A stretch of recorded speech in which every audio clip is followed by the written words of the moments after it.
Hey everyone, welcome back. Today I'm going to show you how to freeze panes in Excel. Freezing panes is super useful when you want to keep row or column headers visible while scrolling through large spreadsheets. First, open your Excel file. Decide which part of your sheet you want to keep visible. For example, if you want to freeze the top row, click on any cell in that row. If you want to freeze the first column, click any cell in that column. For freezing both rows and columns. At the same time, click the cell just below and to the right of the rows and columns you want to keep visible. Next, go to the View tab at the top of Excel. Here, you'll see Freeze Panes. Click it, and you'll get a few options.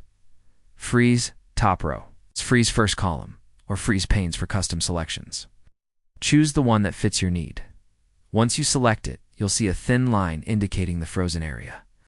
Now, as you scroll through your sheet, the frozen rows or columns will stay in place while the rest of your data moves, and that's it.